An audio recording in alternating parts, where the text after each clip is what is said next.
Turns out the good times don't have to stop. Today, we're looking at some new cameras. New old cameras. New to my collection, old to the world.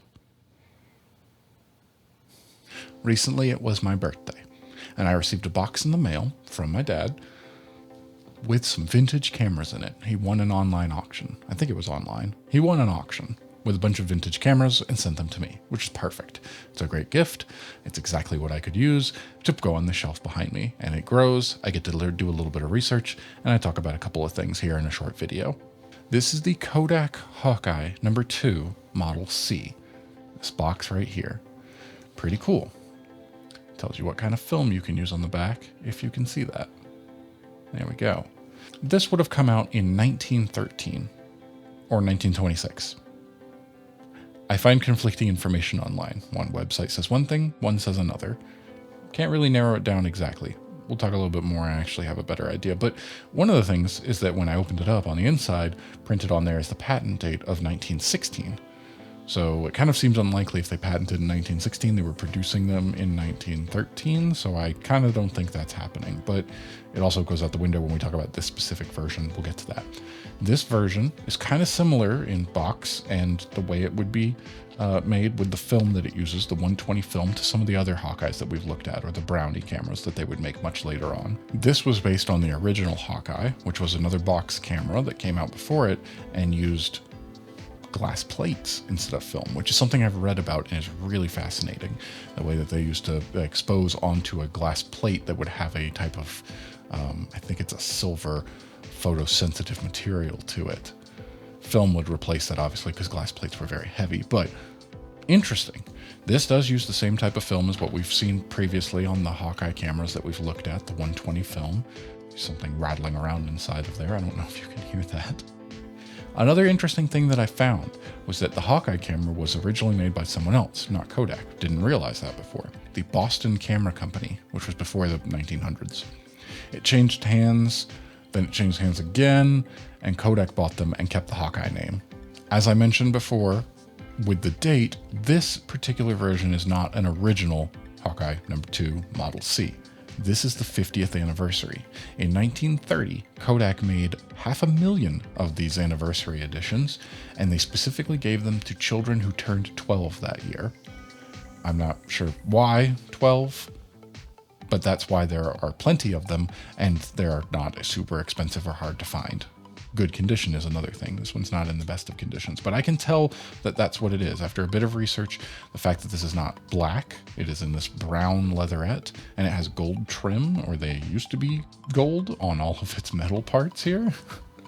That's what originally was on here. It used to have a sticker on the side from all the images I saw online of ones that were in really good condition, telling you it was the 50th anniversary. The sticker's gone, but that's what it was. Now, I did find again, they were given away, so for price, it's not exactly the same, but I found an ad that was selling them for $1.25 in 1930. I assume the original edition then at that point. Inflation calculator online says $23.52 today, so not super expensive to get something like this, which is really cool. It's very simple box design. There's really only a couple moving parts to it. I got stuck here trying to figure out how to open it, and then I found online the winding mechanism here for your film actually pulls out. I should have known this. It's tripped me up on multiple cameras now at this point, and it's specifically the same part. This pops up, and that releases so we can get into it, and that's all there is to it. I have a black box, very similar design where your film is up top. It goes back so it can get exposed when the shutter is open and then winds up down here. You do have a piece of glass inside the box that's all scratched up. I actually don't know if that's from this camera or something else. Maybe it goes, there's a couple little holes here that you can see, but they both already have pieces on them, so I'm really not sure where this piece goes specifically, but I left it inside because that's where it came from. It does have the little red hole in the back, a little piece of, I assume, red plastic, so you can see into it and see how many film exposures you've taken and how many you would have left. It's a very similar design to what we would see later. They didn't really revolutionize the camera in many ways for a while. The shutter is just this switch here.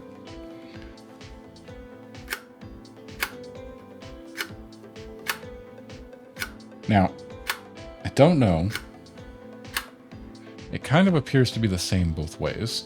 So I imagine that's just the same function. It's not like this is one and then you wind it up and then you get a different thing if you do that. I assume this is just one over and over, like the exact same shutter movement. It's not like it's changing anything in here. There also used to be a leather handle on top. You can see the little pegs here where that would have mounted, long since gone. And as I mentioned, the date on the inside. Now, I don't know if you're going to be able to read this with the lights. Probably not, because it's just printed on this black metal. But made in USA by Eastman Kodak Company, Rochester, New York. Patented in the USA, February 1st, 1916. Pretty cool. Like I said, oldest camera in my collection. Very similar to one of the other ones that we've seen before, but this one would have come first. And I think it's pretty neat, the anniversary edition, like we talked about. I think I've realized that piece probably goes in here.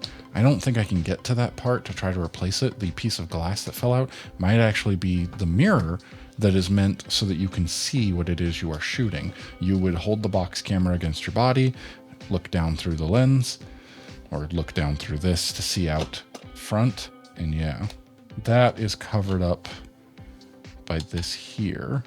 I would have to figure out how to remove this entire thing in order to maybe put that back. That's my guess, is that it's meant to be on the inside of here.